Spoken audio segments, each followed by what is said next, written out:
Thank you for joining us today for our Condo and HOA B.E.A.T presentation, Creating Solutions and Accessing Resources to Address COVID-19 Issues in Your Community, a seminar to support board members and managers. My name is Melissa Francis. I'm one of the associate attorneys in the office, and I am monitoring the Zoom broadcast today. Stacia Miller, who is another associate attorney in our office, is managing this Facebook broadcast today.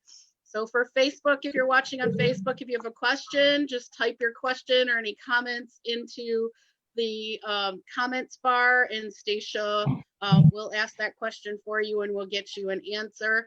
On Zoom, if everybody can go to where it says participants on their Zoom, there is a button on the very bottom that says raise your hand.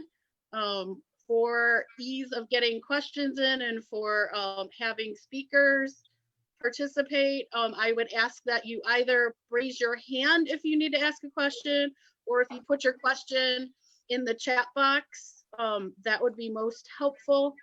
If you raise your hand, I will call on you and let you know that you are unmuted to ask your question. So without further ado, I present to you Gregory Fiorito and Ed Zelmansky. Melissa, can I just add one thing? I just want to add one thing. If you're using a phone, tap your phone screen to bring up those buttons because they disappear after a while. So if you want to raise your hand, you have to tap your phone to bring that up. At least I did on mine, just if you're confused about that. Go ahead. All right, well, good afternoon, everybody. This is Ed Zelmansky. You may see me as Karen Brackett on your screen. That's because my wife had to sub her laptop in and save the mission this afternoon. So all due thanks to Karen for helping me out here. I'd like to start by thanking everybody for joining in, and just want to be sure that everybody washed your hands for 20 seconds before this meeting. So if you've done that, we're good to go. I did.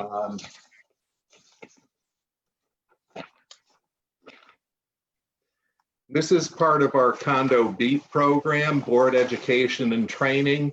And of course, there have been a host of questions that are coming our way at this time. You know, it's a time of confusion, all new events and experiences to us. And so people are coming to us as attorneys, and they're saying, you know, please tell us what the law says about this. You know, we're looking for the certainty that the law must provide with this. And unfortunately, our 700-page manual on how to manage your legal affairs during the COVID-19 virus is not ready for publication. Probably won't be ready for a year. So we're going to have to do our best with what we've got now.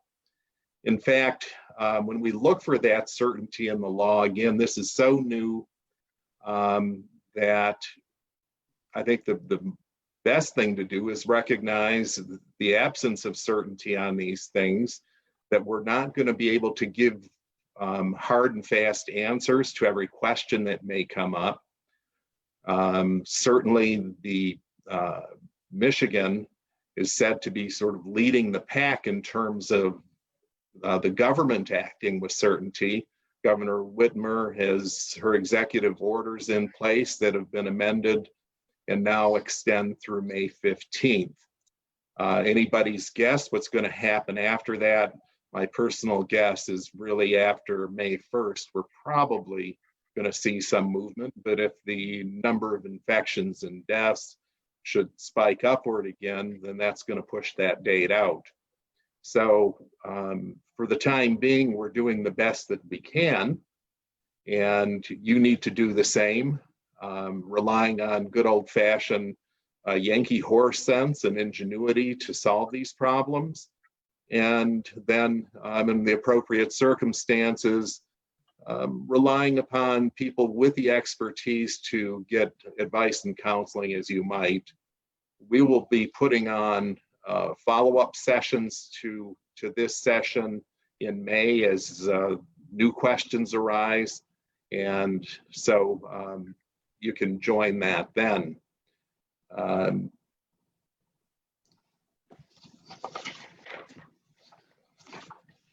Yeah, So you what- want to give a little background about ourselves or I'm sorry? who you are, your background? Yes, well, I'm Ed Zelmansky. I put the Z in ZDF, and Greg puts the F in ZDF. Greg Fiorito, my partner. Melissa Francis is a special guest with us today, and Melissa is going to be speaking about some of the financial assistance that is available to co-owners through the Michigan Step Forward program. We also have able technical assistance from Associate Attorney Stacia Miller.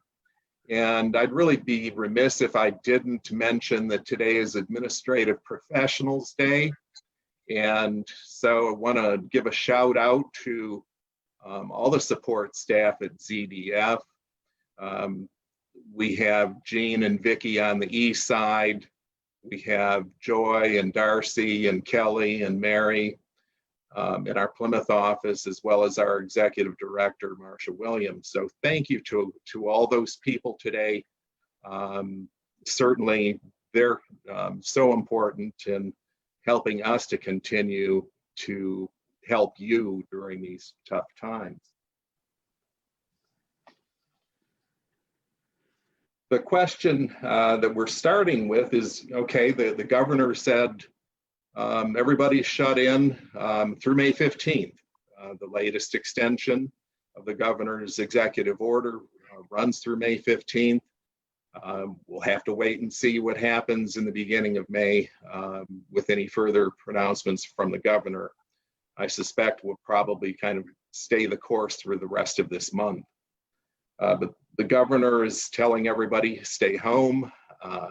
Really an underlying premise to this discussion is that we do in fact have a crisis that's caused by this virus. And there is good reason that we need to take action to respond to the crisis.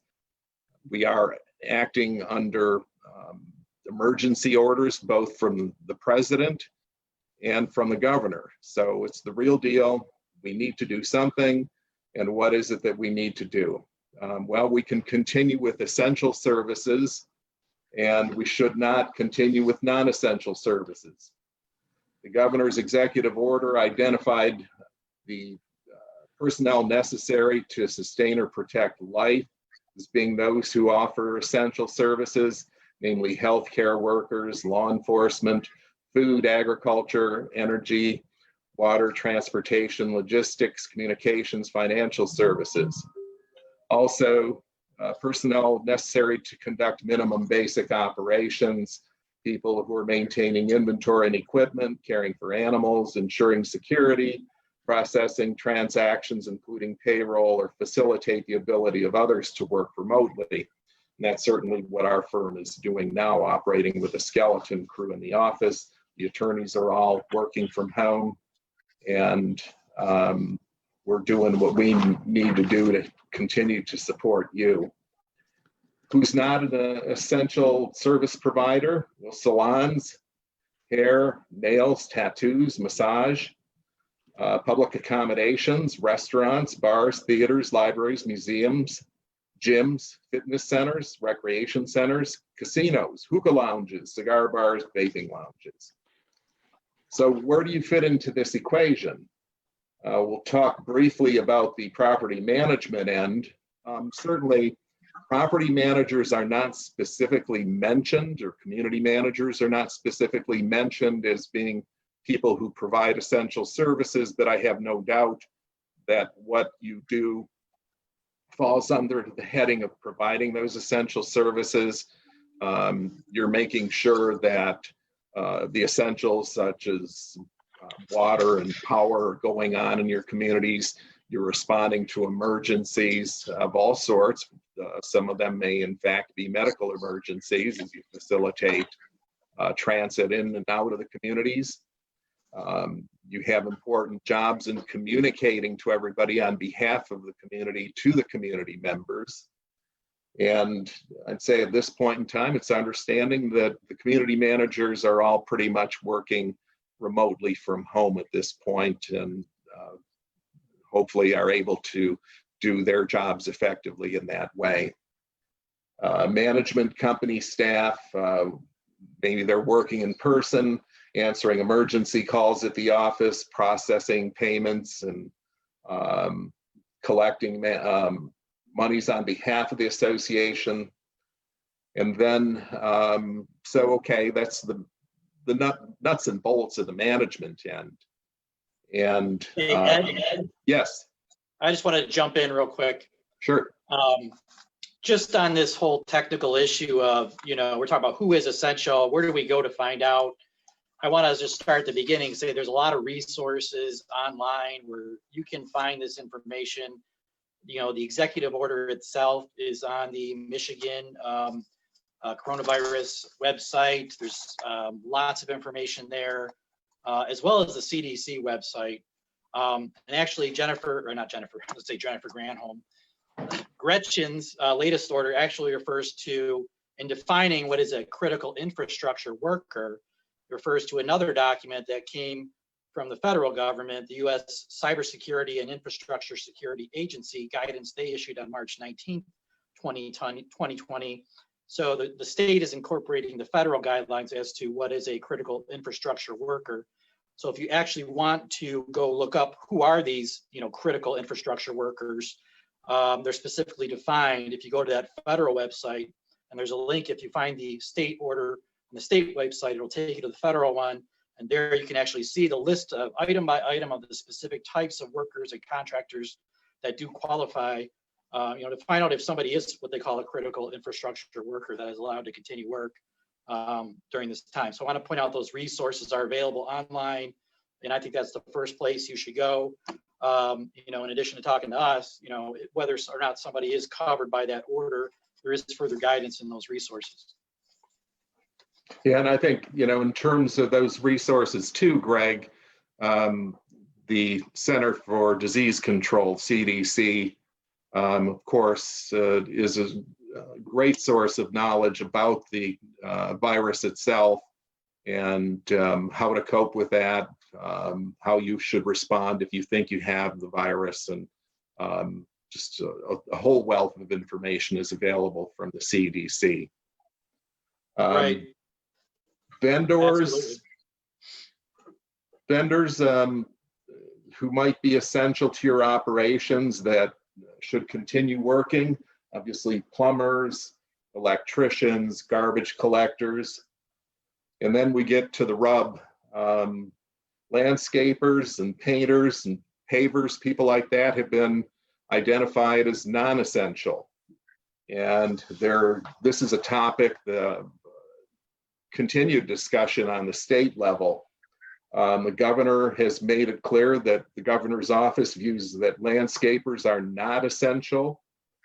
And so at this point in time, the executive order prohibits them from performing landscaping activities. And we have a question from BLS regarding landscaping. They are curious because Plymouth Township has decided not to enforce the non-essential ruling of landscapers, whether or not they should still allow landscapers to operate on the condo properties within Plymouth Township. In response to that, it still violates the executive order, and a declaration by Plymouth Township or other townships that they do not intend to enforce does not avoid a violation of that order. And so I think communities need to be guided by that. There's been, of course, some politicking going on. Some sheriffs in some counties had came out with a declaration that they weren't going to be enforcing the governor's order with regard to these essential services, and they flip-flopped on that. Right now, my view of it is that the governor is the governor and has the authority to issue the orders that she's issued. If someone wants to take issue with that, they're better served to go and get a proper determination from the judiciary, who is responsible for interpreting the laws. And it should not be left in the hands of individual elected officials in the townships or sheriffs or people like that. Those people have the responsibility of upholding the law. And I wouldn't counsel anybody to flout that in the face of the governor's clear orders on this matter. I think my personal sense is that probably when we get into May, there might be some relaxing, and we should revisit that issue then. But for the time being, the governor's order is clear that those are not essential services and they should not be performed. Yeah, and I want to add to that, you know, I'm president of my own association in Canton. We have a site condominium. Talking to my property manager, and they're saying, you know, contractors are not doing anything until May 1st. You know, so everything seems to be on hold, at least till May 1st. And, you know, again, like Ed said at the beginning of this presentation, what we tell you now might not be accurate come the next executive order. So we can't tell you what the rule is going to be on, you know, May 5th or, you know, until the next order comes out. And that order, you know, currently, unless it wasn't extended, there was nothing today coming down, Ed, right? I mean, it's still May 1st. I know you mentioned May 15th earlier, but I think you meant. Well, May 15th, under the current order, that is the expiration date of the executive order.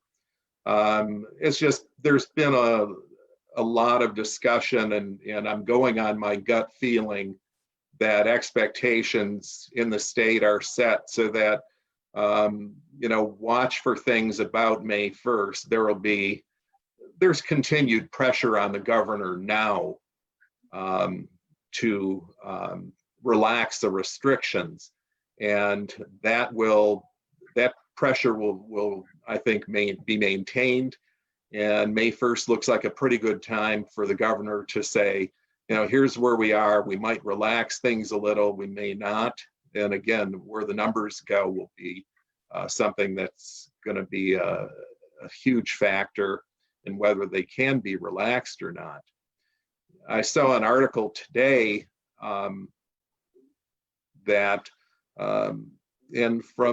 sponsored by a well-known and respected member of the Michigan judiciary, that raises the question about the constitutionality of the governor's actions. So, you know, you have that constant tension here that, you know, you have to kind of keep your eye on it and understand that our views of things and what people do and don't do are subject to that constant tension. Certainly, the Constitution of the United States and the state of Michigan, for that matter, you know, those are the supreme law of the land. And the Constitution is set up to keep the governments off the backs of the people. And so if you're looking for the certainty of law, the Constitution says it's best if you don't have a lot of laws. Then on the other hand, the governor and the president, in responding to these crises, recognize that they've had to take certain aggressive actions to combat it. I think in terms of the medical end, was said if everybody just shut down for a month, nobody went anywhere, that would probably clean up the problem. But that would mean an absolute shutdown of everything, and that's not likely to happen. So the tension continues. Watch to see the changes that are announced by the governor's office. But at this time, the governor is the governor of the state, and her executive orders are the law of this state. Excuse me, Ed? Yes. We did have an incident yesterday at one of our associations that is in a community that is not enforcing the landscaping bit. And it turns out that if the community is not enforcing it, the state police still will. So we had a board member call the state police and have them come in and enforce some landscaping things that were going on at an individual's home, just so you're kind of aware of that aspect of it. Interesting. Yeah, so, you kind of wonder what goes on when somebody in a township says, we're not going to enforce that. And, someone makes a call to Lansing and says, they're challenging you here. In essence, they're saying we won't follow the governor's directive, or we won't take action against someone who won't follow it. I have a feeling that tensions are a little high about those topics, and that could well prompt a visit from the state police to communities in Plymouth Township that don't appear to be abiding by the governor's directive. So again, my advice, follow the governor's directive. I think, echoing what Ed's saying, I think you get in trouble if you're going to start deciding which laws you're going to follow and which laws you are not going to follow as a board based on, what one person in city government might say. I agree with him that you should defer to the government, to the governor. Ultimately, she is the highest authority. But I don't think this is going to last. This particular issue, I suspect, will be solved or addressed in the next executive order as the weather warms up. People don't want to let their common areas go fallow. I don't think that's realistic. I don't think anybody wants that anywhere. I think my suspicion or my guess is that they will relax some of the restrictions to allow the common areas and parks and things to be reasonably maintained, to keep them in, so they don't have 10, grass that's 10 inches tall. I don't see governments letting that go. I think they'll find a way to implement the social distancing and restrictions over the summer as this becomes more of an issue. You'll see a change in these rules or evolution of these rules as it goes. I just don't see it letting it go and letting people guess on this and have the state authorities fight with the municipal authorities over the issue. I think ultimately that my guess is there'll be some guidance on that. Yeah, and in the meantime, I've just counseled everybody, to be pragmatic and use your good Yankee sense and dealing with new situations and all of this. I live in a subdivision, not a condominium, but my landscaper has informed me that he will not be performing landscaping services and is observing the governor's order. And my private response to that was to buy a used lawnmower, which I haven't had the chance to use yet, but it will provide me with that option should it come to that. So that's my Yankee sense coming into play here. Okay. Can either one of you elaborate on any association liability that might come of anybody breaking the emergency declarations, regardless of which government entity is enforcing or not enforcing the declaration? Well, I think it's a misdemeanor if you violate the order, right, Ed? It's yeah. The end of the order, it says that. So, would the association be cited, perhaps, or fined? I mean, I think that would be the penalty as far as the things we're talking about, as far as landscaping and these issues. Well, I wonder if that question is also moving in the direction of really asking what the community's responsibility is about enforcing the governor's directive. Right. And our view on that is no, don't do that. Don't be the police. Certainly the idea came up, well, I see two co-owners out there and they're standing 5 foot 10 inches apart. And it's like, don't go there, let the police enforce that. If you have concerns, call law enforcement and let them deal with it. Our best advice at this point is that associations should refrain from attempting to police the governor's order themselves. Leave that to the police. Right, and I would also add to that, a lot of these things, the responsibility might lies at the level of the individual, not the level of the association. If you're not complying with the CDC guidelines or the order, it's not automatically an association issue. If you have a landscaper who's coming in to do work, they're, I think, just as much at fault for doing the work as the association for bringing them in. So I don't think, looking at all these things, you're going to say it's always going to be board issue or association issue. I mean, it could be both. Excuse me. You got to look at those different levels of the individual and other parties. We have a question from Facebook. Yep. They would like to know if it is the firm's opinion that the association and or management should post signs about COVID social distancing guidelines at common areas like the park and the pool, either prior to them opening or once they open again. Yeah, I've read and I've seen a lot of people recommending that. Obviously, right now they should all be closed, so that's not a problem. When they do open up, I think the association does have a role. A lot of people are saying, or a way to conceive of this is the association is a conduit of information from the appropriate authorities, the experts that do have the information and telling you what you should be doing. Okay, so the association in that example can act as a conduit of the CDC guidelines on social distancing, and reminding people what those rules are, what those recommended protocols are. So I think it's certainly a good idea to convey those guidelines in a sign or in a letter. I think sending a letter generally to the association about the basics of what insofar as the association has responsibilities for things, and telling co-owners where they can find the guidelines, and just covering the basics of common areas and social distancing. I think that's a responsible thing to do for a board and association. I mean, you're not the COVID police, as Ed said. The police are the police. So you're not responsible for making sure that people follow the letter of the law of all these guidelines. And if they do violate in a big way, I think you're talking about calling the police, not calling the board. But I certainly think that's a good thing to do and a responsible thing to do.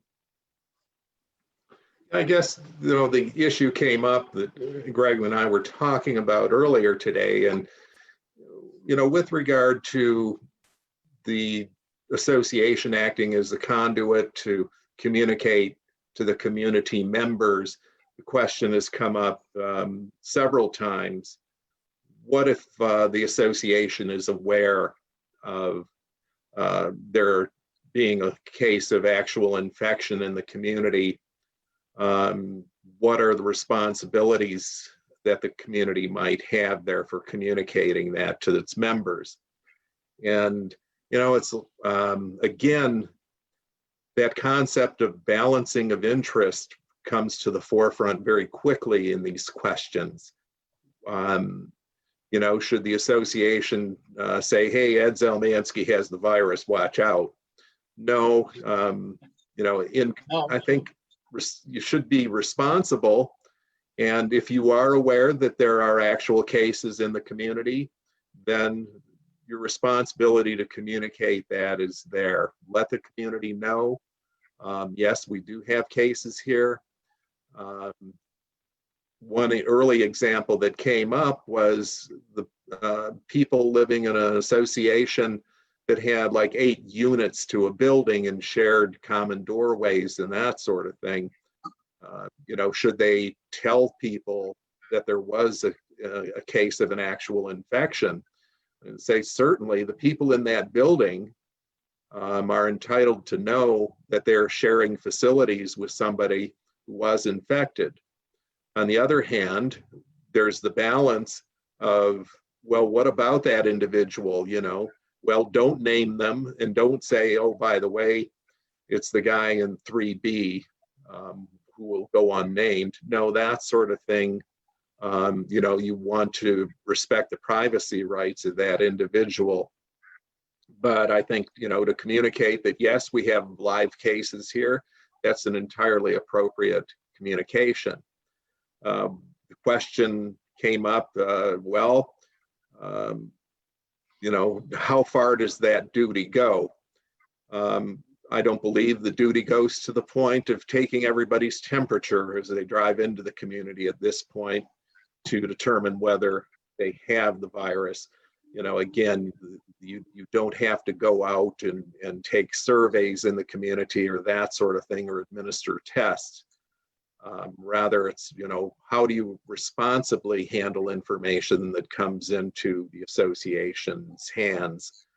And I think responsible administration is to communicate that to the community. And in particular, if there are certain shared facilities like building entrances or that sort of thing, you certainly want to make sure people that are likely to be affected by that receive that information so they can adjust their behaviors accordingly. Question from Zoom. This is Melissa. If you let the residents know that there is a case in their building, and then someone does come up with, getting the COVID virus, is the association going to have any liability for not keeping those common areas or hallways clean enough? Or what do you envision there? Well, that's, I think, two separate issues.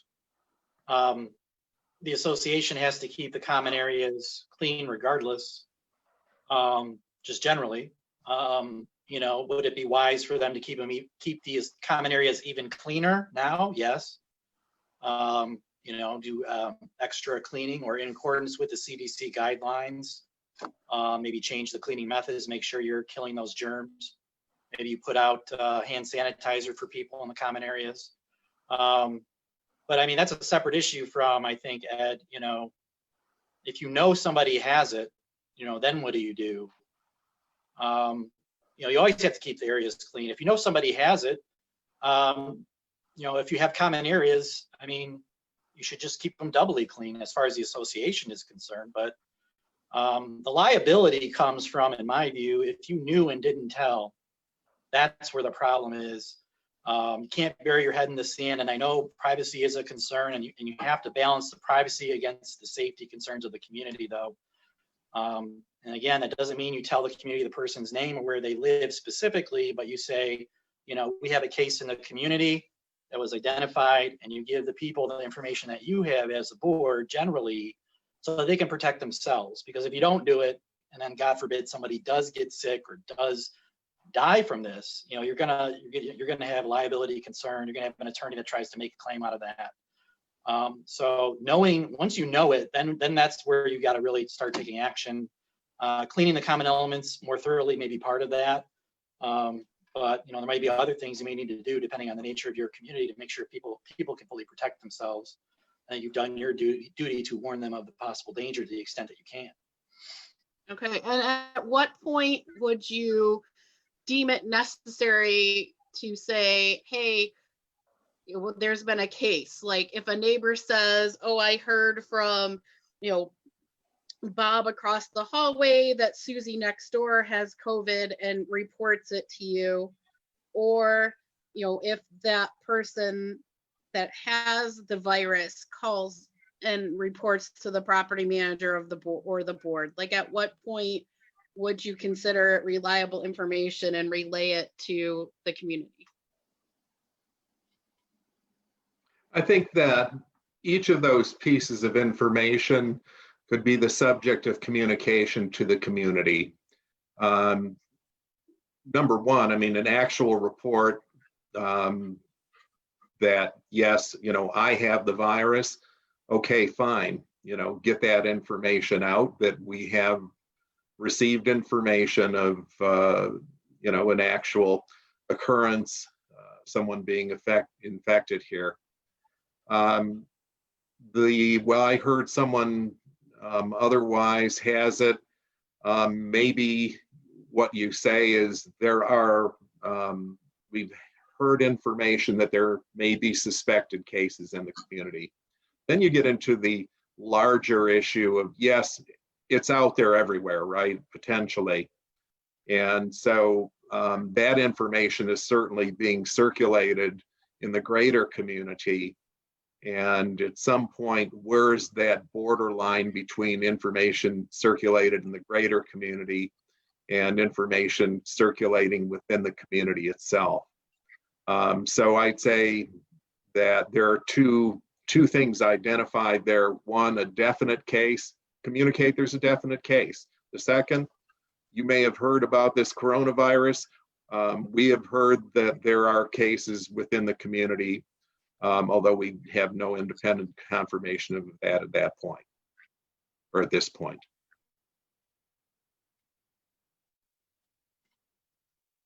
Yeah, I think you just have to be reasonable, use your reasonable business judgment. I mean, I think somewhere you have to draw the line. Is just something total hearsay that there's, somebody that's totally unreliable? Are you going to report gossip?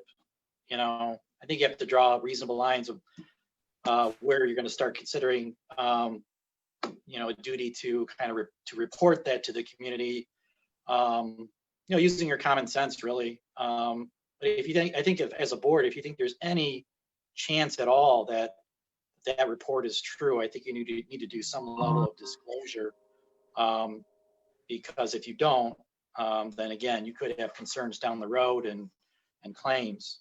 So use your reasonable judgment. But the question I had a person ask a question, well, what if they don't actually test positive, but their doctor told them it's 95% sure that we think they have it? And it's like, well, okay, they weren't formally diagnosed with the test, but the doctor said they thought they had it. So are you not going to report that because they weren't formally diagnosed?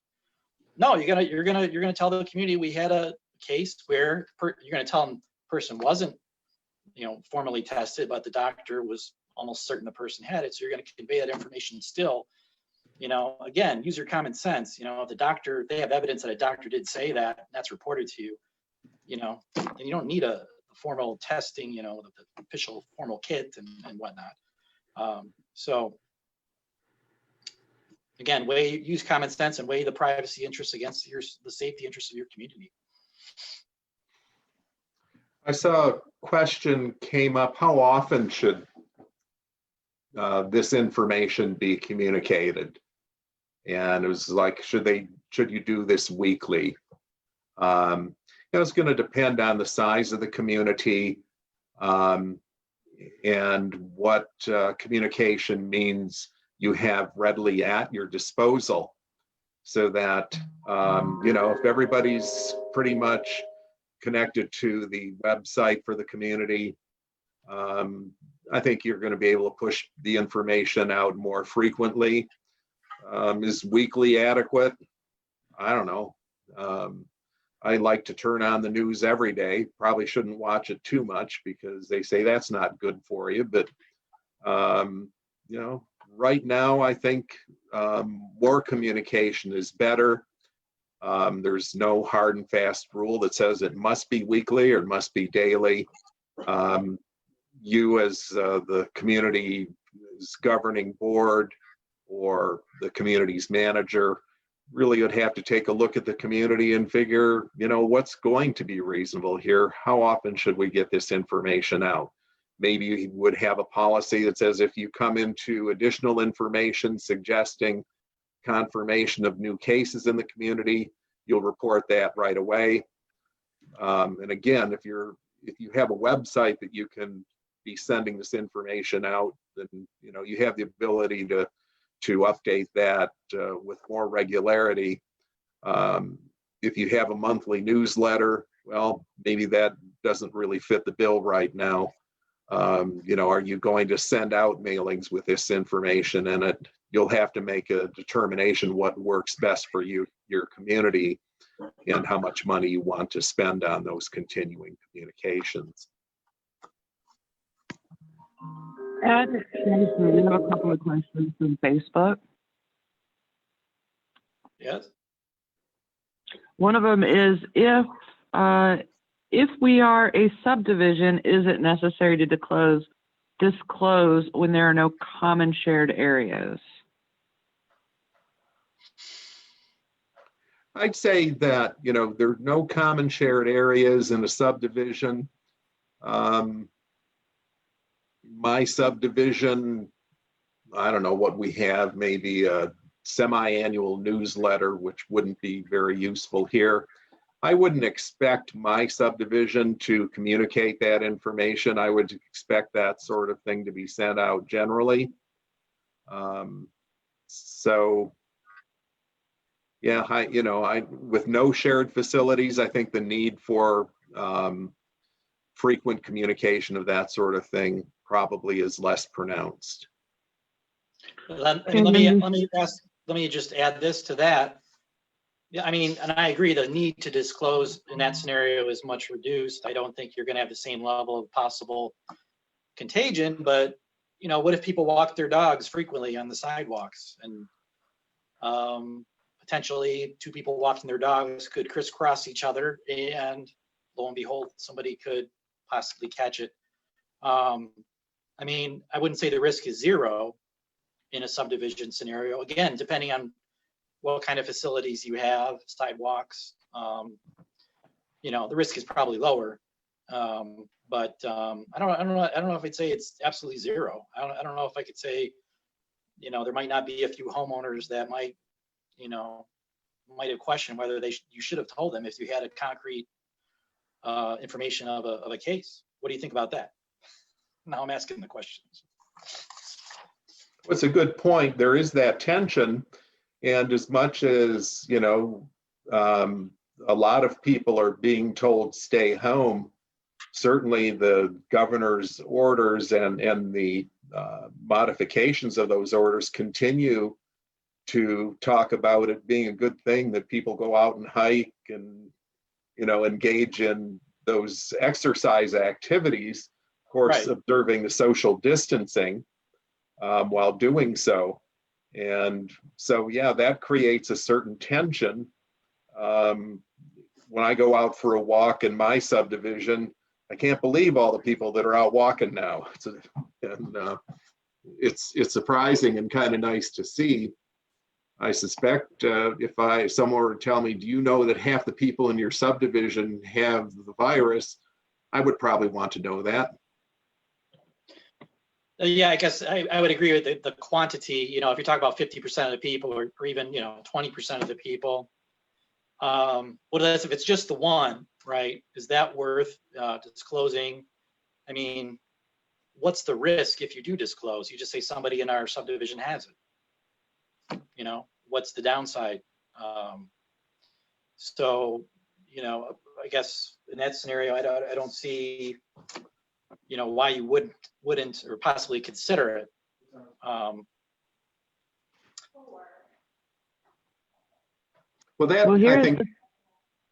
sorry, go ahead. I apologize. It's Stacia again. The second question on Facebook is, should common laundry areas be closed? I'd say yes, if you can. I don't know. Is that essential? I think that's Laundry in the executive order, laundromats are essential. So if you rely on that, you do not need to close the laundry rooms, but you may want to clean them more frequently and make sure that people are maintaining social distancing. Yeah, laundromats I think are specifically covered, but are they talking about commercial laundromats or a laundry room? I think they're talking about laundry room on site, Greg. Right, the client's talking about, and I don't think the order addresses it, that scenario, like a lot of things. I mean, we're trying to interpret questions for HOAs and condos, and this is a main theme of mine, is these laws are not designed for you. So don't expect that you're going to find the condo section of Gretchen's order or the CDC guidelines. You're not going to. I tried to find the word condo in the guidelines this morning. I ran a search on the cdc.gov website, and zero, nothing. So absolutely not can contemplate it. So I think you have to use your best judgment. If you can't close them, then people need it. That's the only way they have to do their laundry. I suppose you could just keep them open, but subject to policy to require social distancing within as much as you can with the guidelines, and just hope you fall within that exception for laundromat. Yeah, I had an interesting discussion with a board member this afternoon about community gardens. Where do you go with that? I thought, well, okay, you have a shared community gardens. If people observe social distancing, shouldn't that be okay? And the discussion went both ways on that. Certainly, in the interest of safety, it'd be like, well, no community gardening. Question was raised, about sharing gardening tools with people. Who touches what. I think where we left that one was on the recommendation that the community tell people, no, don't go that way. No community gardening, because that's a community activity. And that sort of thing's supposed to be shut down. Yep. Again, I would say look to the guidelines again there are things that are similar to that addressed in the CDC guidelines and in the order, and look to those. And on that point, I just want to mention, while we still have time, is I did find the one document I did find on the CDC website was dealing with age-restricted housing and how you should handle COVID issues in age-restricted housing. And I think that would be a useful document for condos to look at as kind of a model. What do you do when you have an older community or elderly community? Some condos actually are age 55 and older communities, but I think some of these rules could also apply broadly to condos, where a lot of it's maybe not legally designated as age 55 and older housing, but there are a lot of older people. So I would suggest looking at the cdc.gov. It's one of the handouts. I think we included it in the attachments also. So look to that, because as far as CDC guidelines and condos, it's probably as close as you're going to get for the moment. And when things are able to open back up, social distancing is going to be the norm going forward for probably a while. Would you say that a board could keep their pool and their clubhouse and playground closed if they feel more comfortable doing that during the period that social distancing is still enacted? I think they could choose to do that. Wouldn't you agree, Ed? Yeah, I definitely agree with that. I think that would be an appropriate decision for the governing board to make in the community. That, look, we've sized this up, given the nature of the use, the number of reported cases in this vicinity. Any other factors like that would be added to the mix of the things that the board would look at in making a reasonable business judgment decision as to whether to continue to restrict those activities even after there might be some relaxation from the governor's end on that.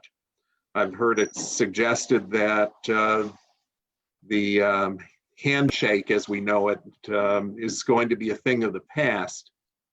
And that's rather poignant observation. Will the change be something that is just so everyday? Is that something that will be a thing of the past? We don't know. We don't know right now. I hope not. I hope that we can return to the good old days. And but again, we'll see. And again, to go back to, we're going to need to rely on the medical community to continue to provide us with good, solid information about how we should be handling these things going forward. And then we have a hand raised by Can I ask L. you, Willis. Melissa, before you go on, can I ask you, how are we doing on time? Do we have a deadline, or are we going to 10 o'clock? No, it's 2:50. It's 2:59, but we can continue going on. I don't know because I have to still get through my slides, but you can go ahead and ask the question. I have no timeline. I can go on with Zoom forever. Okay, so we have a hand raised by L. Willamane. I'm going to unmute you and lower your hand so you can ask your question. Hi, all the information that you're providing is very, very helpful. And I do have a question. Wouldn't it be hard for a resident to prove where they contracted the virus from? Yes. Yeah, I think so too. You know, it's like, yeah, how do you know? that you got it at the community? Let's say. Yeah, that would absolutely be an issue of liability when you try to prove liability. If you did get sued, that's going to be a big question and probably very difficult to prove, but it wouldn't stop somebody from trying to sue you. So Okay. if it was a debt. Thank you. Yeah, how do you know that you didn't get that when you went through the drive-through at McDonald's? You know? Correct. Right. No, it's definitely causation. It would absolutely be an issue, but I guess it depends on how, you know, identified the risk is. You know, was it somebody that, you know, I guess there'd be gradations of, you know, clear cases or almost clear cases where somebody caught it from somebody, and other cases where it's much, much harder to prove. But if there's somebody dies or gets seriously disabled as a result of it, I don't see what would stop an attorney from at least trying to make the claim.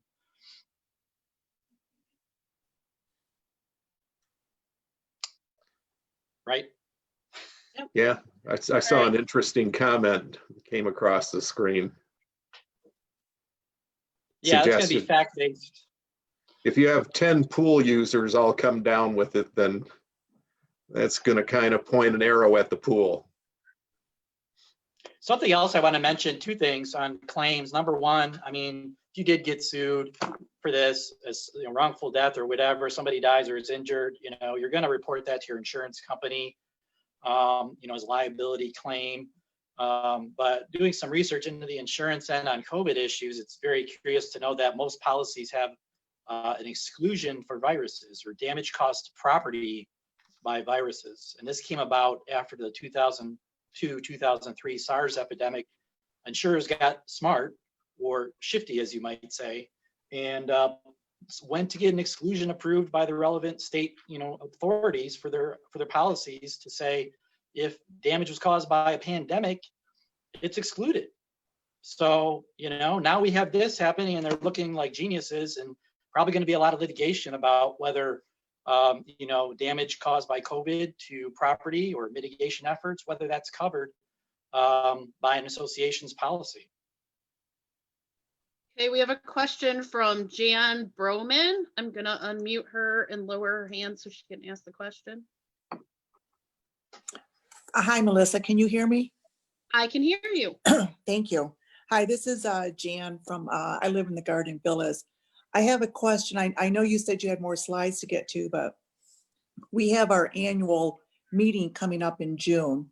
And typically the rooms provided that we use at the township, they're small. It would be hard to provide adequate social distancing for those. So do you have any guidance on what HOAs are restricted to for holding annual meetings? Can we do them remotely like you're doing here? Or are we forced to doing them in person? What guides that? Yeah, Jan, that's an excellent question, and Greg will launch into that one. Okay, thank you.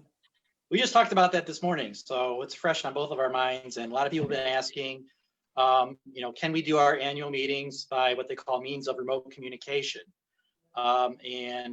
These days, that means not only telephone, but, you know, what we're doing right now, Zoom, Skype, FaceTime, GoToMeeting.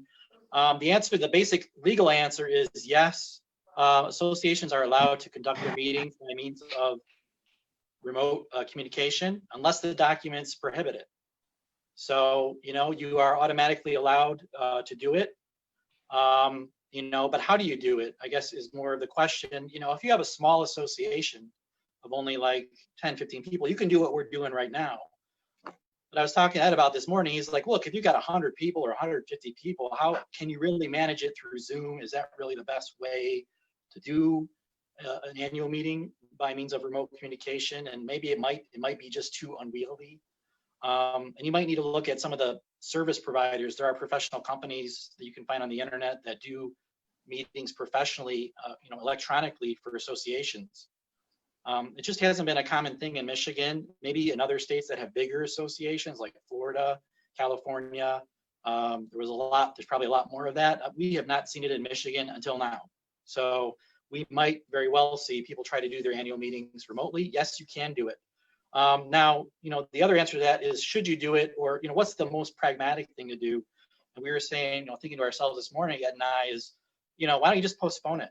You have the right, the legal right to postpone your annual meeting. If it's set for a specific date in your bylaws, you could push it out at least 90 days past the specified date. So if your bylaws say you got to have our meeting on May 15th every year, well, that means you can actually do it in August, at least until August. Okay, you can reschedule that. So just the easiest answer is just push it back. And maybe this will blow over. Maybe then you could do your meeting, with some social distancing mixed in, depending on the location. But, easiest answer is postpone. The current board would stay in power until the next board is elected. So whatever your existing board is, they're going to carry over till August, if that's when you have your meeting. The other thing on that is the Nonprofit Act says the longest you can go between annual meetings is 15 months. So let's say your documents didn't specify a date. Okay, 15 months is the longest you can go between having your annual meetings. So again, it's really a year plus 90 days, right? So you can do that for that long. So it at least puts it in August or even later, because look, are you going to file suit and have a judge order your annual meeting to take place, which is what the remedy would be? Is that going to happen soon? Or, if you filed suit in August, is it going to happen before Christmas? Probably not. Probably not going to happen until 2021 anyway. So realistically, I don't see a lot of concern for associations on just postponing it. Just go with the board you have until at least August, if you'd like, and probably even longer. Especially if the governor's order is still in place and you can't hold your meeting, then it's like, look, governor told us we can't. What judge is going to stand there and say no? I'm going to overrule her in a lawsuit over the issue. So postpone it would be answer number one that I would say. And then number two, yes, you can do it electronically. And there are you have to follow the statute. There's, I think it's section, I had it here, but there is one section of the Nonprofit Act that there's some requirements you have to follow if you're going to do it electronically. Basically, you have to verify, if you do it that way, that the people who are voting are actually the people who are voting, and that those are valid and true votes, just because it's being done electronically. So there's some requirements. You want to talk to your attorney, make sure that you're following those requirements if you do decide to conduct your annual meeting by means of remote communication. Oh, can you do your meeting by mail is one of the questions that I have. This is Melissa, and then Stacia has a question next. All right, I'm gonna let Ed take that one. Yeah, we talked about that earlier, and it is, there's a mechanism where you could actually have a form of annual meeting done by mail, provided that your governing documents allow for people to vote by written ballots. And that would look like this. Be like, okay, we want to hold the annual meeting, and because of all the restrictions, we can't get together for it. We're going to set the meeting date where all this will sort of come together at some point in, say, July 15th. So in the meantime, we're going to, we know we will elect a board. There will be X number of positions open at the time, and we will accept nominations through a certain date. And then once we have a slate of nominees, if it's necessary to conduct board elections, then we will send out ballots. And if your bylaws allow for that sort of thing, those ballots will count toward quorum at the annual meeting for determining the election of the board, if nothing else. The same thing could be true with other matters that would have to be voted on, but like if your documents required community approval of a budget or something like that, you could do the same sort of thing. So yeah, there are a lot of different ways that can be at your disposal to make this happen. And as we move through this and the need becomes clear and more pronounced, then people, you should again recognize that, your ingenuity here is so important. Knowing your community and knowing that you have a lot of different ways to continue to make things happen in your community by just applying good old Yankee know-how to this and doing things in a reasonable fashion. This is Stacia with the Facebook question. You've pretty much already answered it, but if the association determines that they are going to have their meetings electronically, what do they do about elderly co-owners who do not have access to remote meetings via electronic services?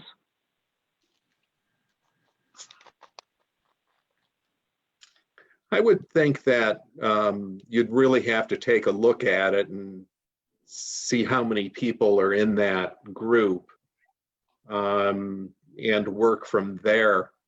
It might be feasible from a logistic, and if you just have a handful of people, that you somehow make that happen, so you provide the means for them to participate if they don't have it themselves. If you have 50 people in that group, then I think maybe that's telling you that that is not a realistic way to approach this matter of holding that meeting. And Ed, what about just getting their proxy or a written ballot if they're unable to participate electronically? Yeah, I mean, if the bylaws allow for the submission of written ballots, then that's a way for them to participate. Yeah, the statute, I found that my reference is section 405 of the Nonprofit Act, 450.2405, specifically mentions voting by proxy, even if the meeting's conducted via means of remote communication. So, you could still use proxies for that person, I would think. And make accommodations, to the best that you can to help that person. If they're really intent on participating, I try to do what you can to accommodate them. I mean, a lot of these days you can use your phone to at least watch the thing. So maybe somebody could assist that person to do that. Yeah, and when we talk about this and look at what's out there, I really see it as a positive that, the questions are coming up because of the restrictions on movement, but I see it as, wow, there is an awful lot of possibilities out there that we're discussing today. There are some we haven't thought of, and you'll put your heads together and come up with solutions.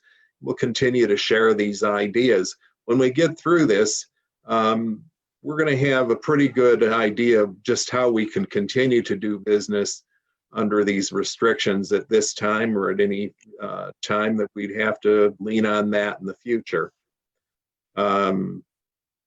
In saying that, I'd have to point out that I'm in large part responsible for the delay in the start of the meeting because of this new Zoom technology. And you give me another month, I'm going to be real good at it. Okay, question is, could there just be a vote to continue with the current board for an additional year if they have nobody interested in joining the spot and filling the 2 spots that are already open?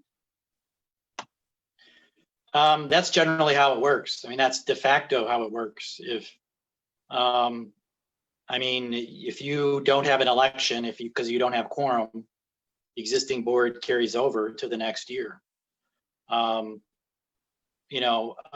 you have an annual meeting or not, because you don't meet quorum, is a separate question. Usually I tell people, look, call your meeting. If you don't get quorum, have the board ask if anybody objects to the current board staying in place for another year, and that, there won't be an election because you don't have quorum, but you're going to proceed with the informational portion of the meeting. Does anybody object? And my association has done that, and very often nobody objects, and then technically that's approved by what they call unanimous consent. So that's valid, and you just proceed. And the other thing is, unless you have more people running for the board than there are seats available, it's not going to be a problem. I mean, the election is only, whether you have an election is only gonna be a problem if you have 10 people that want to serve and you only have 5 seats, which if you're running things well, it's probably not going to be the case. So, definitely the current board would stay in place.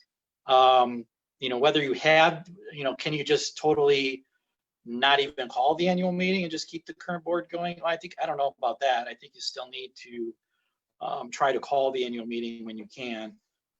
If the order lifts later in the year, there's a lot of time still to go in the year, as Ed said, and things are changing constantly. So I don't think at this point you just write off the year and say, well, current board's going to stay. We're not even going to try to have an annual meeting. I think it's way too premature to, try to make that type of decision right now. But maybe later in the year, like we said, you might make that decision because look, nobody's going to be able to force you to have it any quicker because you're not going to get somebody to force you to call an annual meeting through the courts, within 1 month. It's not going to happen. And is it appropriate for a board of directors to make a resolution pertaining to a national emergency, a pandemic, or similar situation, which would outline what can be shut down in the community, what's best practices during that time, closed board meetings, et cetera, et cetera? Oh, certainly, Yeah, I agree. that would really be, a codification of everything that we're talking about how your community will respond to these various things. So if you can come up with a big comprehensive position paper like that, then I'd say it's evidence that you're really doing your job well. And not to say that you have to, but again, that would be evidence that, we gave thought to all this, folks. Here's how we're going to run the show. Not a bad idea. I was going to have a question for you, Greg. Does the governor's order prohibit you from resigning from the board? You can never resign from the board.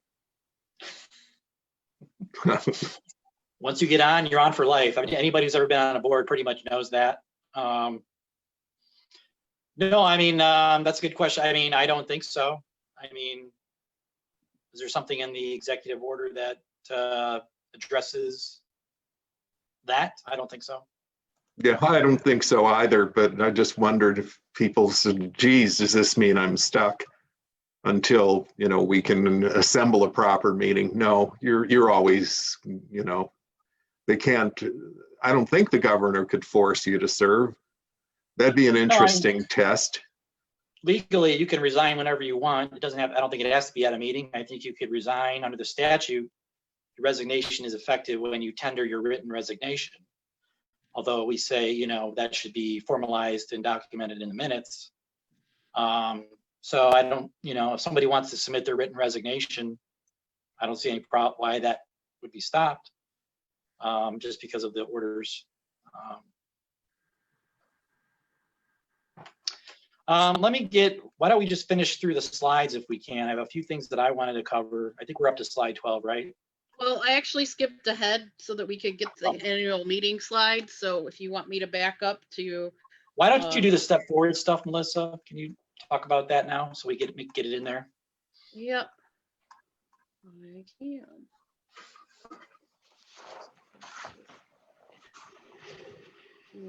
Okay. All right, so again, I'm Melissa. I'm one of the associate attorneys in the office. This is just our general slide on collections, which Greg can hit later if he has any points that he would like to give in to. But I just would like to address quickly the Step Forward Michigan program. Step Forward Michigan is also known as the Michigan Hardest Hit Program, and it is a federally funded program to help eligible homeowners make payments on delinquent mortgages, condo HOA fees, and property taxes. It was started during the last recession. One of the requirements is that the property has to be your primary residence located in Michigan, and that you are not eligible if you have already received a loan from Step Forward. You are allowed one lifetime loan from Step Forward Michigan.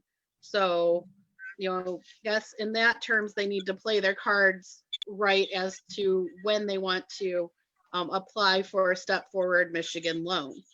The federal government is going to be putting some more money into Step Forward Michigan to fund us through the current COVID-19 crisis and any of the ramifications that are coming from that.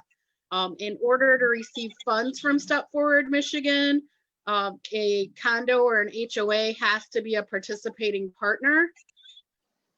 So the way that you become a participating partner is there is an application process, which includes a participation agreement, an incumbency certificate, a board resolution. So the board has to resolve to become part of this program. You need to get a certificate of good standing from the state of Michigan, which costs $10 and is almost instantaneously available from the state of Michigan's website.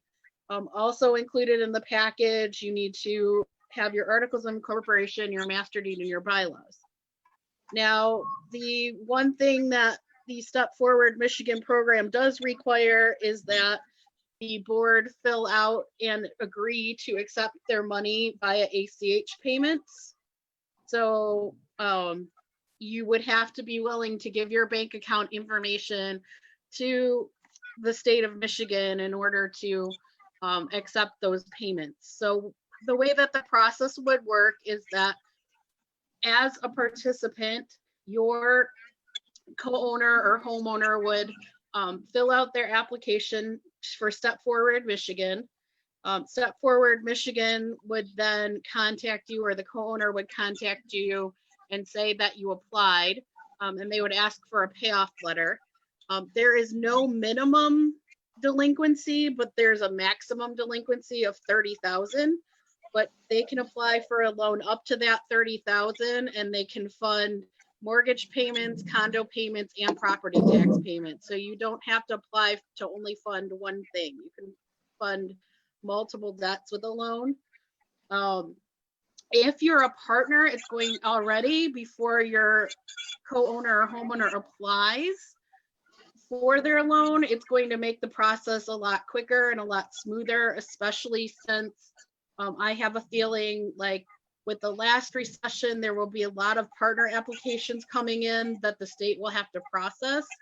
So it's something that the board should think about doing now. Your attorney can prepare the application for you, and generally that's a lot easier than the board trying to wade through and format everything that needs to happen. So, I mean, if it's something that the board is interested in doing, I would say jump on it now. I know personally, since I've been doing these for a while, it takes me approximately an hour and a half to get the application together and done. So if you want information on pricing for that, you can email one of us and we can get that out to you. So I'm going to turn it back over to Greg, and he can address collections or move to his next topic. Yeah, since we're on collections, thanks, Melissa. Delinquencies and collections, certainly everybody's talking about a recession. We're going to see, we're already seeing unemployment. People are saying we're going to see more foreclosures, more delinquencies. Probably since people are getting forbearance in the near term, probably won't see this in a large scale till June or July is my guess. I think that's my guesstimation on when we'll see this as far as an increase in delinquencies. What do you do? I think take the time now to prepare to address this. A lot of associations were not putting any resources into assessment collection the past couple of years, or very little, because they had no delinquencies, or very little compared to 2007 through 2009 when it was just ridiculous. So you may have to totally change or largely change the way you've been budgeting for these things. You're going to have to plan to have less income, not 100%, or not as successful collection of your assessments from everybody who's normally been paying, so your income's going to go down as well as your expenses may go up as far as the money you spend to collect unpaid assessments with an attorney or a collection agent. So look at your budget, re-examine your budget. Can you give people a break? Yeah, I mean, as far as late charges, if you don't want to charge late charges, anybody who fell behind because of COVID, I think that's reasonable. My own board has decided to do that where I serve, but you can't really telegraph that, because if you tell everybody, hey, we're not charging late charges for the next 3 months, then you have a moral hazard problem of people just, okay, now other people are going to stop paying because they think they can pay you last with no penalty. So you have to be careful how you communicate what you're doing on that.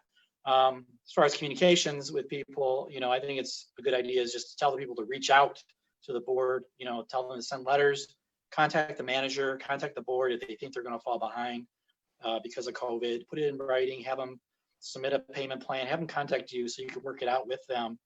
That's much better than them doing nothing, and then this is going on for 6 months. And then you have a balance of like $2,000, but then you're going to have to foreclose because you're going to have no choice. So reaching out, telling people to reach out to you ahead of time in some kind of communication, maybe a newsletter from the manager or an email blast or something to get their attention. Say, look, we're willing to work with you, be reasonable, but you got to reach out to us. You can't waive assessments, so that's off the table. You can't just say, oh, we're not going to charge people assessments for 3 months. I mean, you have a duty as a board to fund the operations of the association. So people ask that question. It's like, no, you can't just have people not pay. And you can't let people use that as an excuse not to pay. It's not valid. You still have a budget. But again, you might want to adjust your budget for 2021 depending on the changed circumstances. So, as far as collection action in Michigan, there's no legal stop per se on taking collection action. There is in some other states. Michigan, no. You can't evict anybody right now. And it's very hard to get any kind of a case going through the courts, because if you file it, you really can't serve it because process servers, to my knowledge, are not doing what they usually do. So a lot of litigation, everything's kind of frozen as far as filing new actions. So we're not, certainly right now, we're not seeing, filing a lot of foreclosures or anything like that, but you might want to, next couple months, consider at least leaning those units if you're not foreclosing to preserve the association's claim in case there's any kind of a dispute over priority later. You want to make sure you've recorded that lien, at least with the registered deeds. Even if you have no intention of planning to foreclose, you want to make sure you recorded that lien. So that's certainly, there's nothing wrong, nothing illegal. You're not going to violate Gretchen's rules by doing that. Any thoughts on collections you want to mention, Ed? Or No, that's one of those things that I think will be clear in a few weeks from now. And I think it's good that people think about it and recognize that you may have to take some special actions to deal with collection issues that may arise. Maybe they won't. Some would say, well, everybody's got their stimulus funds. How come they didn't pay their assessments with that? People will make the choices they make, and that fortunately we're not in a real bad position, have not been in a bad position from the association's viewpoint. Delinquencies have never been lower, but I would say it's reasonable to expect that will change, and you'll have to put some thought into how you will respond to that as a community. And on that topic, may I make a comment? Go ahead.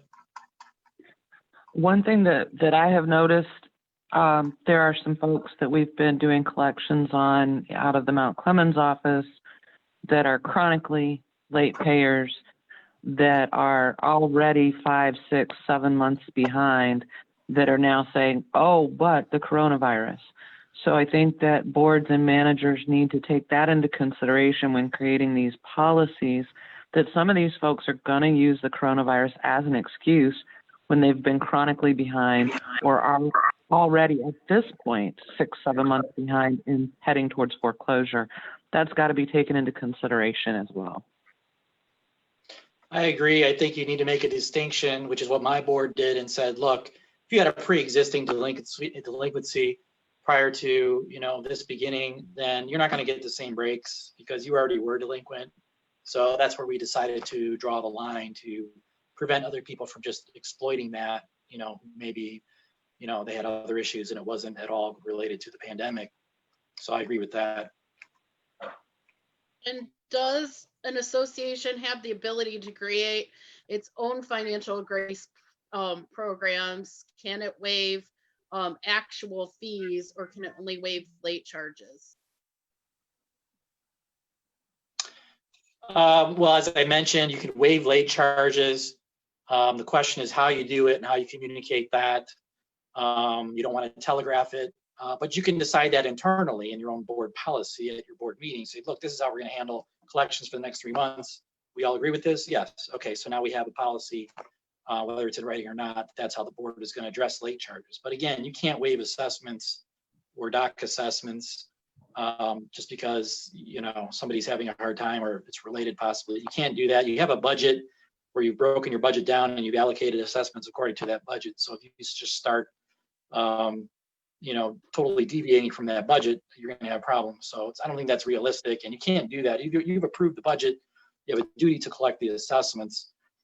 People who have paid are going to say, well, why did I have to pay? And I paid timely, and now I'm not going to make you pay their assessments. I mean, it's just, you can't do it that way. I mean, if you want to look at cutting expenses so that, maybe next year you could at least not increase assessments for 2021, or, you can try to minimize your expenses as an association and not engage in any additional assessments or put any further burdens on people or new assessments that maybe you were planning. But you can't just, in my opinion, just, give somebody a break on their installment of the annual assessment. It's not practical, and I don't think you can do that, within the parameters of your bylaws. But you could work out a specific payment plan with that person to pay the past due assessments and waive late fees, et cetera. Sure, but I'm just saying you can't waive assessments. You can't say, well, you don't have to pay our, we're only going to charge you $150 a month, and we're charging everybody else $200 a month. Like that's not possible. Shouldn't be done. All right, thank you. I wanted to skip ahead, since we're talking about money, to budget considerations on slide 20. Well, we can, look to your membership. Obviously, that's where your money comes from.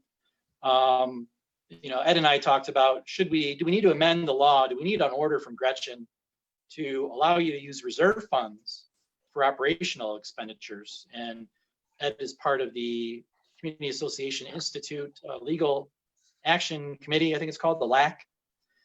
And they were talking about seeking legislative relief in Lansing to authorize, make clear that, hey, it's okay to take money from reserves if we need to fund operations. What do you think about that, Ed? Yeah, no, I think that you're not likely to get effective relief from the state governor, from our state's governor on that. And I just don't think it's a good idea.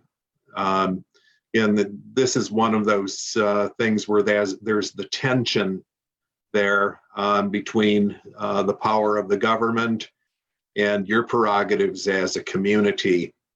And I think that you're well served to make those decisions that you can at your level within the community. And there are different ways that you could make that happen. Perhaps you would characterize a withdrawal of funds from your reserve to pay for some operating expenses as a loan from one part of the budget to the other. Certainly, you can talk to your accountant on how you would want to make that look.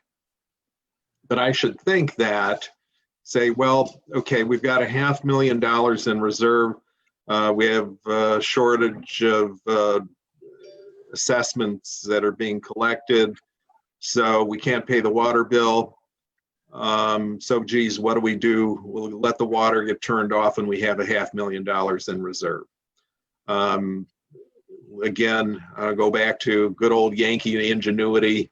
You could make that happen. going, I think under those circumstances with a pronounced need like that, you could use the reserves to meet that pronounced need. So you don't need to ask Gretchen if you could spend your own money. Is that what you're telling me? Yes. All right. Now, and I would add to that, if you're going to do something like that, I'd say document what you're doing in a resolution, so that 10 years down the road, if people ask, hey, why did you take money out of reserves? You know, you could say, we did this during 2020, during the pandemic, and here's the resolution that's in our minutes of exactly why we did it, and this is evidence of why we did it. So there can be no question that it wasn't for any kind of improper purpose to withdraw that money from reserves.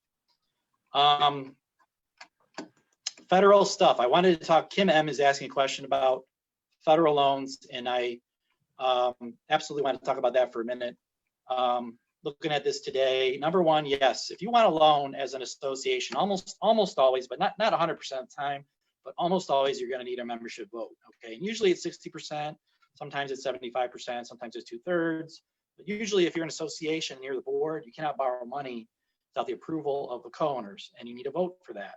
Again, look at your documents to make sure, but that usually going to find that in your bylaws. You need a co-owner vote for loans. So we're talking about what kind of relief is there under the CARES Act for associations. And I've seen some jokes online that we should call it the No CARES Act, you know. Why? Because they don't care about condos and HOAs in Lansing, and they don't care about them in Washington either. You cannot, here's the long and short of it, what they've passed in Lansing, by and large, is not going to help you.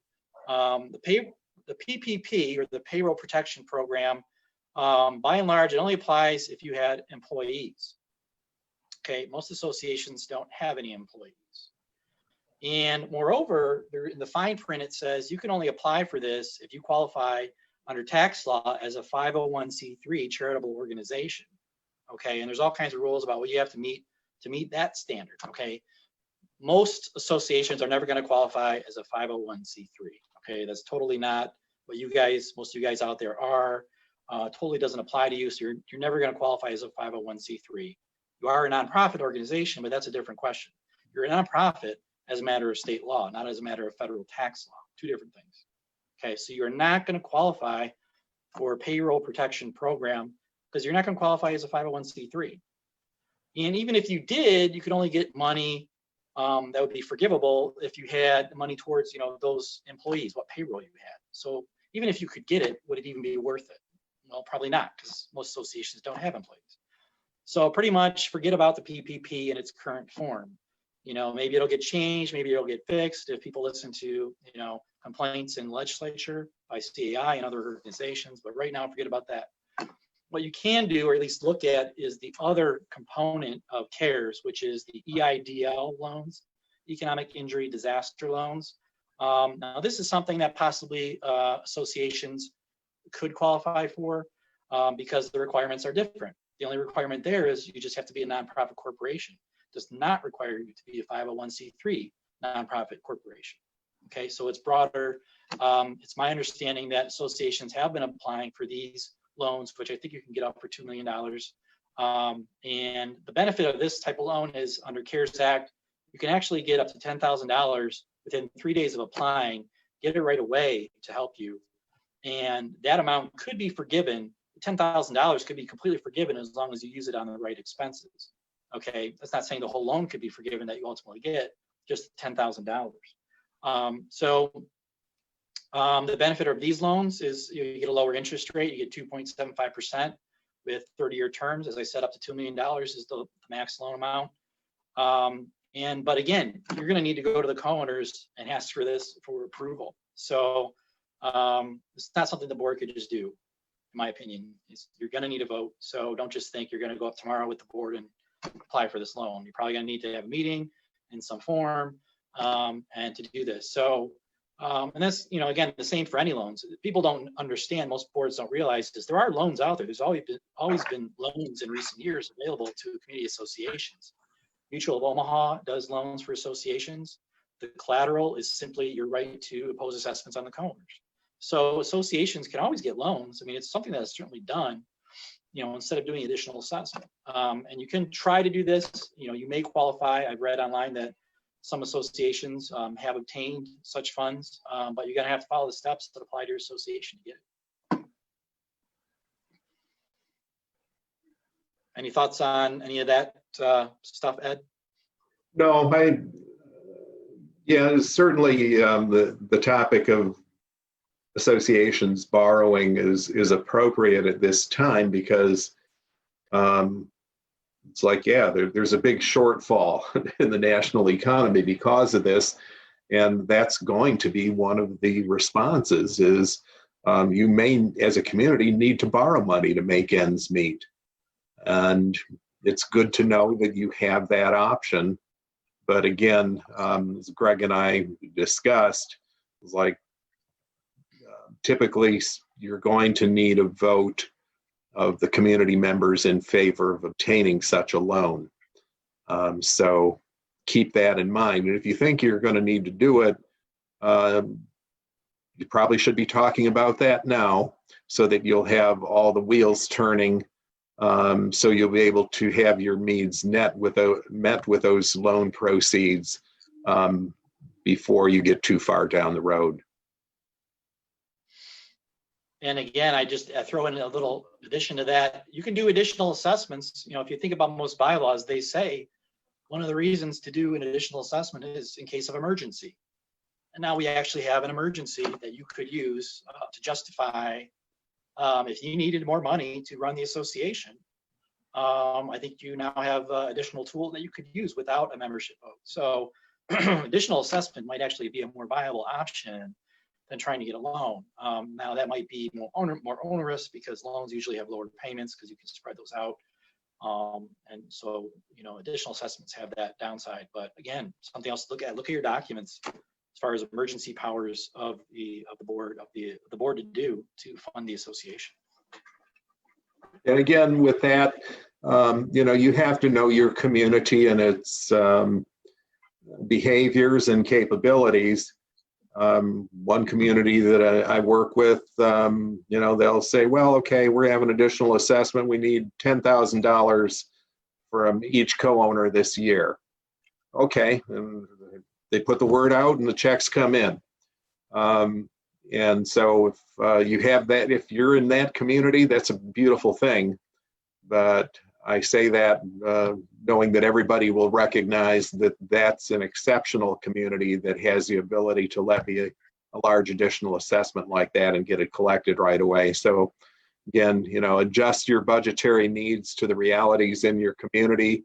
It may be that you cannot practically expect to levy an additional assessment and have everybody pay it because as I said, where's the money going to come from? If you don't know the answer to that, then maybe a loan is where the money needs to come from. All right, so we're probably getting close to wrapping up here. I do want to talk a little bit about contracts on slide 16. Contracts. What if you had a contract, that you signed before this all happened? What do? Well, I'd say number one, look to the contract itself. You may have a clause, they call it force majeure clause, act of God.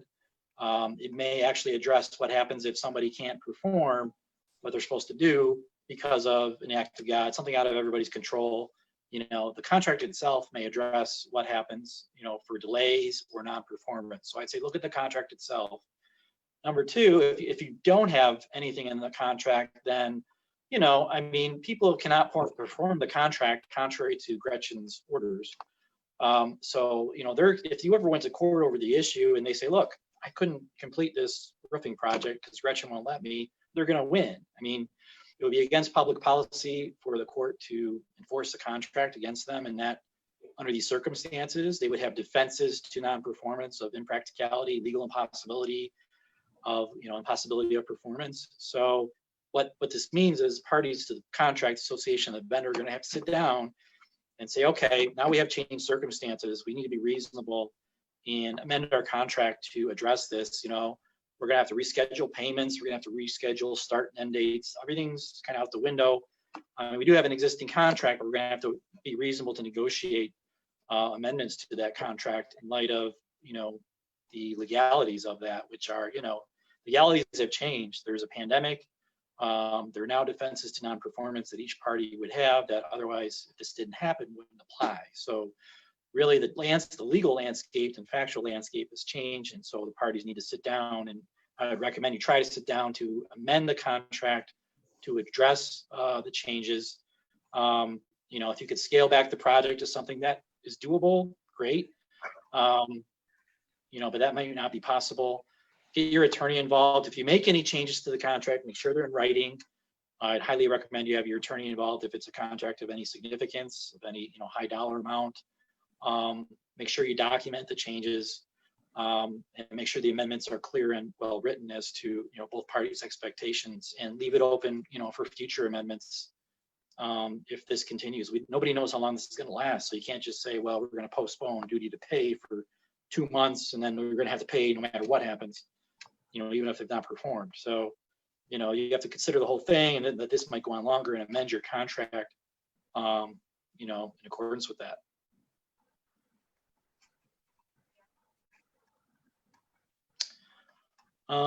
Anything else? Let's see, that I want to mention on my slides. Any questions?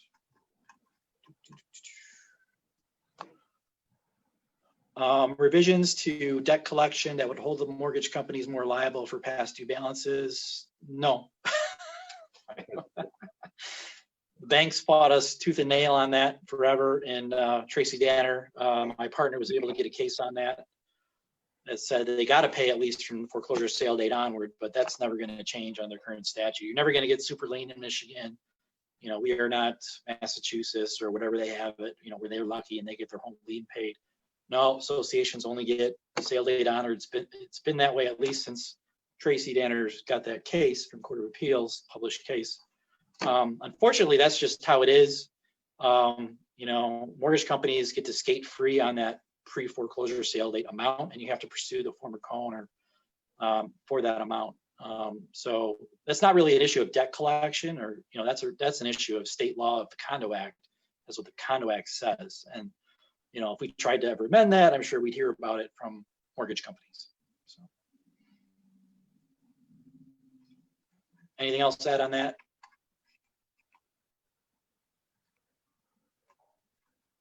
No, I don't have anything more to say about that right now. So we have Question is, should management stress having mosquito abatement this year, since we don't know whether or not COVID is transmitted by mosquitoes? sounds reasonable to me. I'm not a doctor and I don't play one on TV. So, I mean, again, this is kind of like, look to the experts, look to the CDC and what the state of Michigan is saying on those websites about this. There's a ton, as I said, a ton of information and handouts you can get. I think this will probably be addressed at some point if it's not already, mosquitoes and transmission. That's a medical issue. You have, last point I want to make about boards and the role of boards is, you have a right to rely on experts, so if you have experts like doctors and the CDC telling you this is how you need to do things, then you can rely on that, and you can make decisions and feel safe that your decisions will be protected under what they call the business judgment rule if you were ever sued. So, but you got to look to those experts. It's like anything else. You got to use your experts. In this case, it's going to be a medical expert. Do we have mosquito transmission? Is that a concern if we have a high mosquito area? Do we consider doing that? We never did it before. I mean, I think that's a medical driven issue, which may be a reasonable thing to do if that is the case and we find out that mosquitoes transmit this. But there's an illustration of this whole tension and balancing of concerns and interests, where if it were to be the case that they said, okay, mosquitoes do transmit the virus, then people are going to say, well, okay, then we ought to be able to cut the landscapers loose and have them get busy cutting all that grass that's harboring mosquitoes. So if that were to be the case, then, certainly I think you could expect a reaction in terms of lessening continuing landscaping restrictions. Right. And another illustration, as I said, of, you know, that balancing and the tension between competing interests here. Yeah, I would hope that Gretchen and the state and the CDC will take the lead on issues like that and give people the information they need to make decisions on issues like that, because, you know, that is something that might be important, you know, but as a board or as a property manager, you're not going to know whether that's really necessary. I mean, so follow the orders, follow guidelines, and you know, you can't make your decisions in a vacuum at this time. You know, as Ed said, you need to be self-reliant and just use common sense to a certain degree, but also at the same time, you don't have the information naturally to answer these questions. You need to look at the medical information and what the experts are saying, and the information is out there. It is out there for you to access. Once you have that information, then as a board, you can make it the best decision possible, but make sure you make the effort to get that information first so you can make an informed judgment.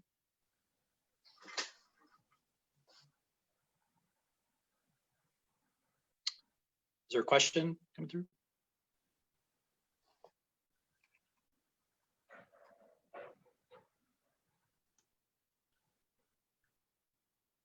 I think that we have gotten through most everything here.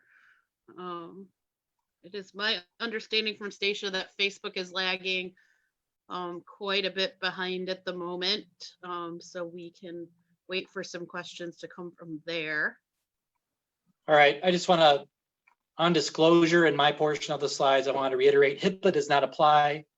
So people are talking about HIPAA. No, don't worry about HIPAA. It's not.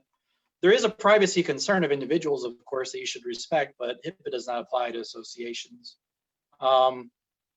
You know, I've drafted letters, disclosure letters, when COVID cases have come up in communities. So if people need help with that, that's certainly that I'd recommend you consult with an attorney to do. If you're going to disclose anything about anybody, you know, run it by legal counsel. That's one of those decisions you don't want to make on your own, because of the possible liability if, you know, somebody does get upset.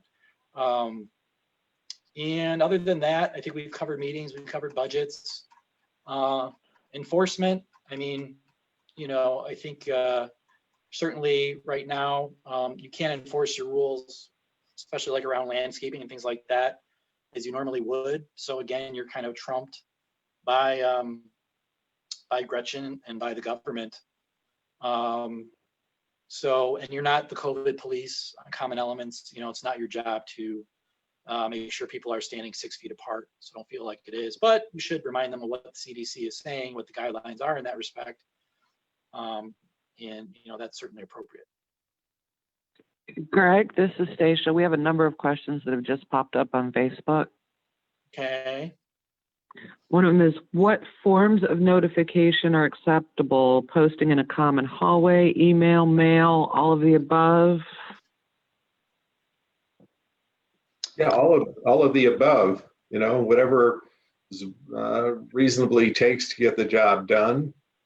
You know, common hallways, since we're concerned about people sharing common facilities, posting in common hallways would seem to be a very effective way of communicating things concerning the spread of the virus or occurrences within a community.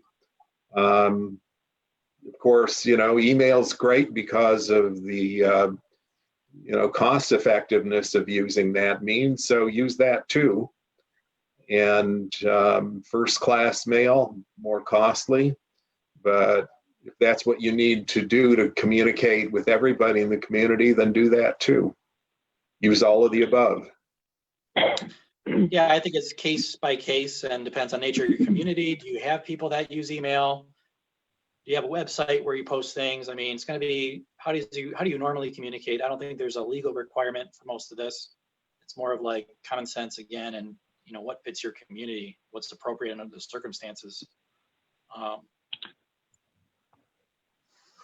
The next question has to do with, you know, how do you manage to disclose information without spurring panic or community disorder? Is there any specific language you would suggest using?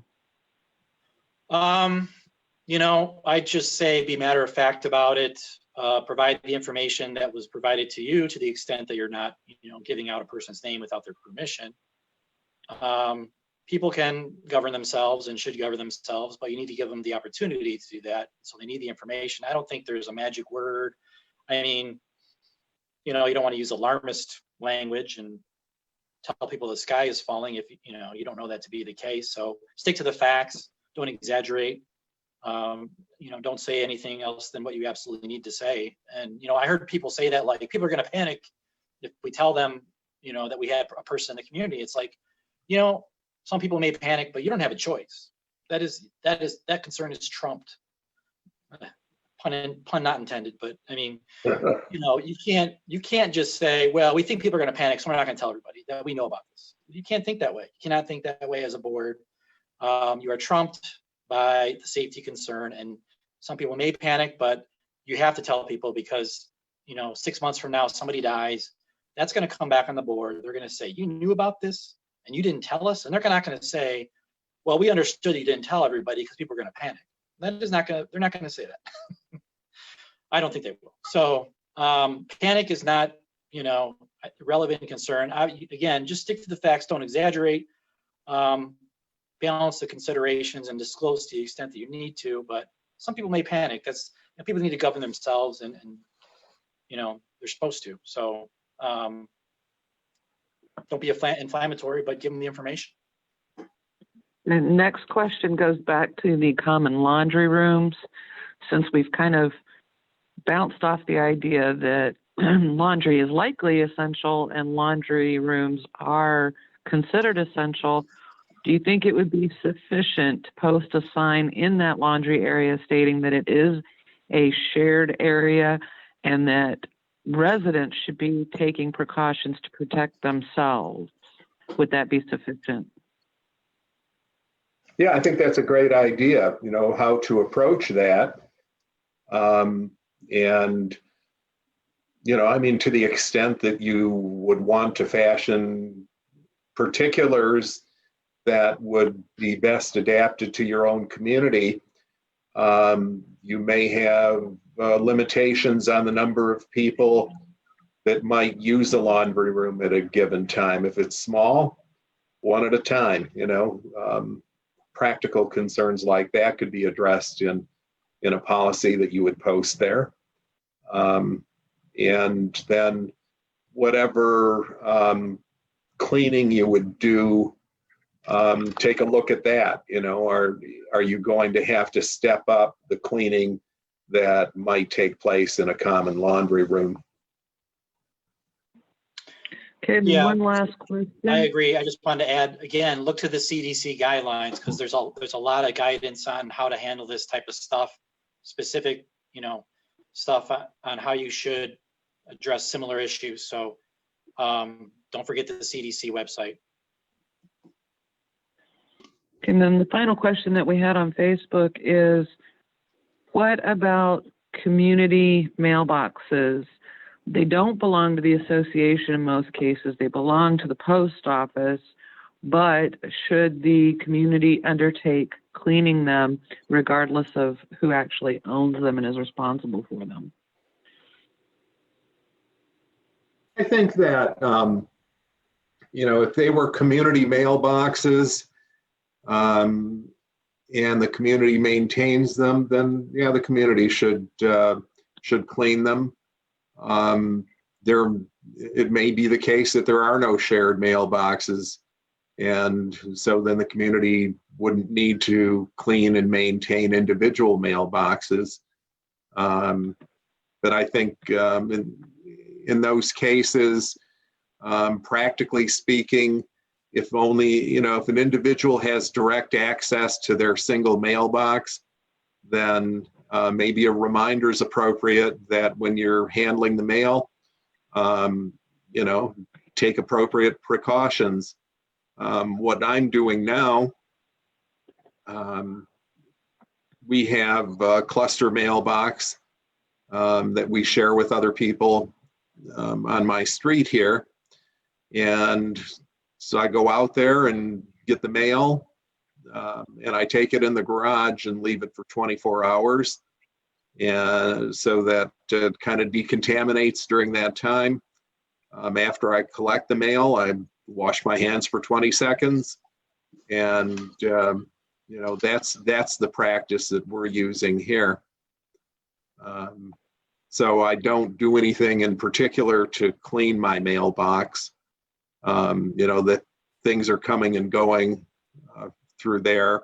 I don't know, maybe I should, but I'm satisfied that the practice we have adopted seems to have been recommended as an appropriate way of handling mail. Okay, and then a question is, with the quotes that are coming in on sanitizing and deep cleaning common areas, it's very expensive. So how often would you recommend that those areas be sanitized completely by an outside company?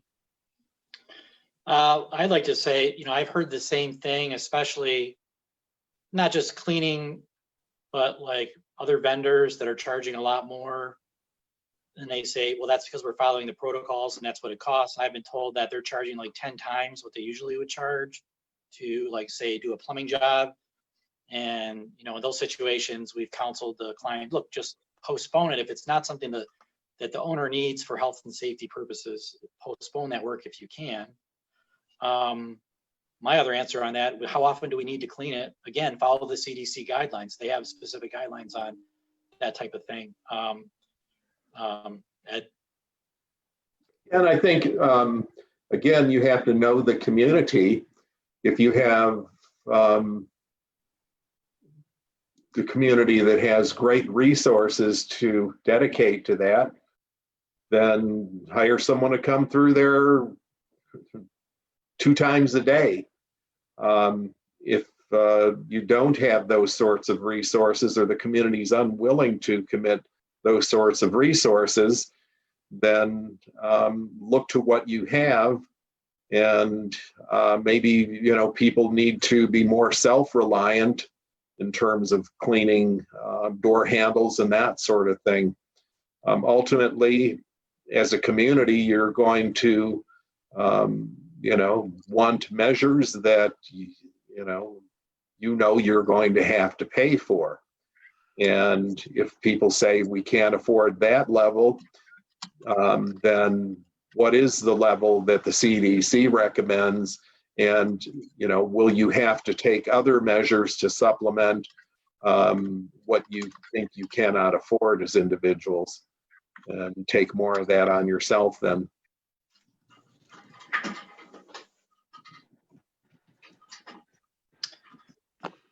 All right.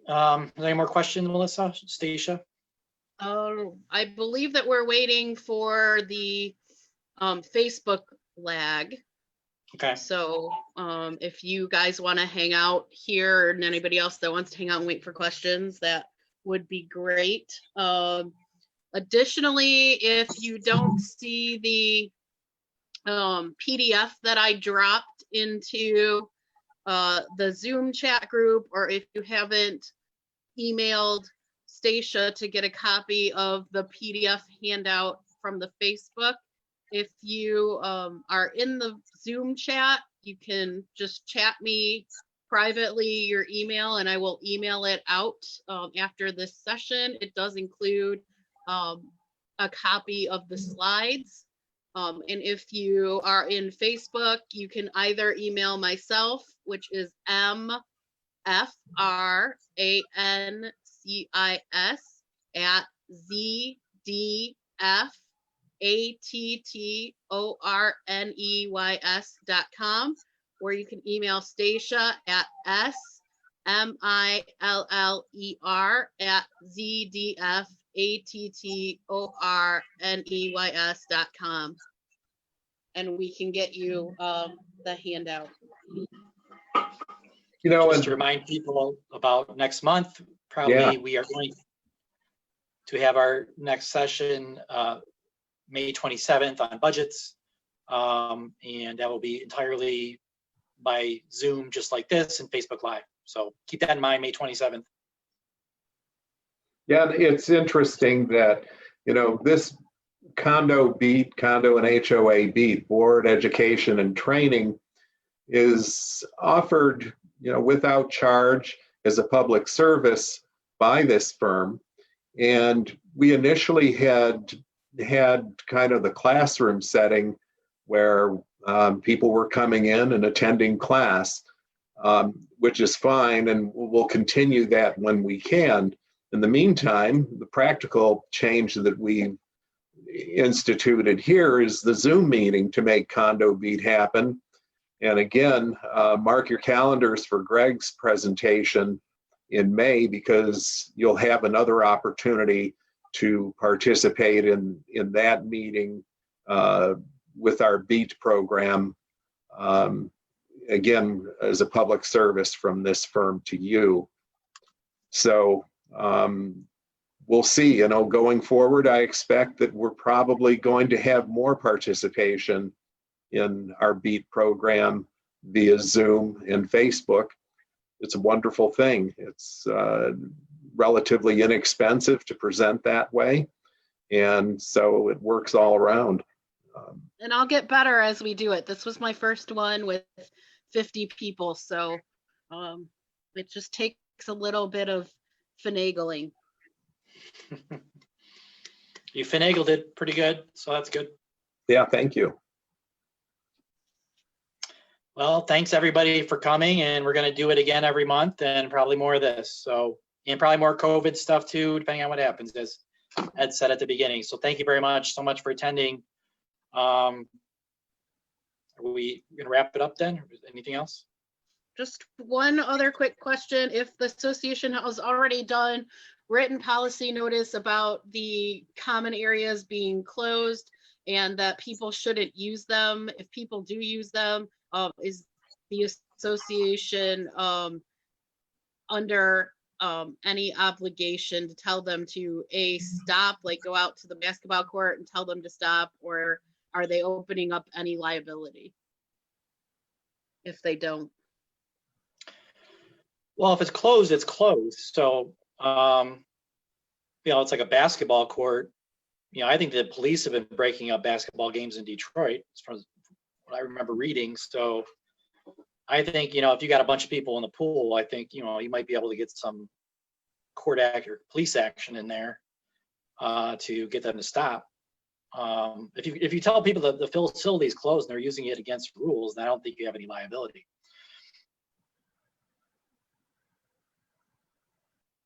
I don't know. I mean, if you provide guidelines for use despite direction, I mean, I don't know if you should provide guidelines for use if you're going to say it's closed. I think you should just say it's closed and don't use it.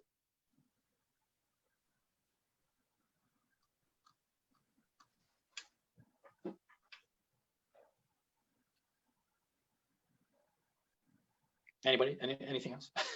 I don't see anything else. Well, thank you everyone for attending. We greatly appreciate it. If you think of any questions afterward, please feel free to call us, email us. Email is probably the quickest to get you some answers.